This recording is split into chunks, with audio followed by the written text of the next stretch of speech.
kupatwa kwa jua na mwezi kukawa kuna kolea, manake giza litatanda nyakati za mchana. Sasa nakuta maelezo mbalimbali kwenye hili kitabu, maandalizi ya mayai, kuandaa nyama, aina viungo. Peji moja ilikuwa imechana Wabengsan. Lazima kuna kitu cha maana kilikuwa kimeandikwa hapa. Anyway, ni usu sana. Mtu kipeji nyingine amejikuta tu. Kumbe imechafuka hapa. Yaani amejikuta tu binti iko busy na kile kitabu na kiseti kikae vizuri. Katika usafi akakuta andiko lingine.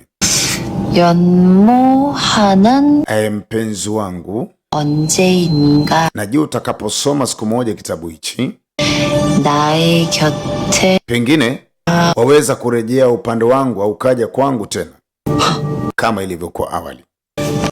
What the nini? Akajua hizi novo tu, yani hizi hadithi na mashairi ya Kikorea. Wakati huo kupatwa kwa jua na mwezi kunakamilika, neti na giza linatawala kila kona. Basi mtikisiko ukatokea wa ajabu. Bibia anaanza kupiga kelele akiomba msaada. Jamani msaada, jamani msaada. Halo! Jamani nisaidieni. Sijui kama kuna mtu anamsikia, lakini binti yuko chooni kule anapiga kelele anaomba msaada. Jamani nisaidieni na kufa. Anahisi kama vile anapinduliwa.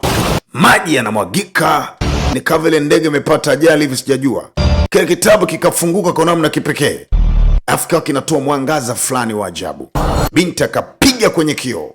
Wakati kupatwa na jua na mwezi kunakamilika, giza lilikuwa limetanda katika anga lote na mazingira kabadilika.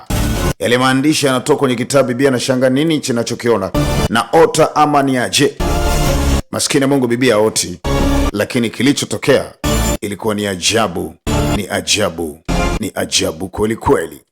Basi Bibia aka time travel, akasafiri kutoka karne ya 21 akaletwa kwenye karne ya 17, enzi ya zamani. Enzi ya zamani, karne ya 17. Dunia ina siri kubwa, aliyeyumba anaijua. Wewe ni mshiriki tu, inabidi uheshimu kila kitu. Naam, hii ni episodi ya kwanza katika kitu na kita Bon Appetite. Nataka nikulete katika episodi ya pili ili uweze kuenjoy zaidi. Wananitaga DJ Mafi, The Real Voice kama kawa, na hii ni mipango ya Full Respect Family. Naam, twende ndani zaidi.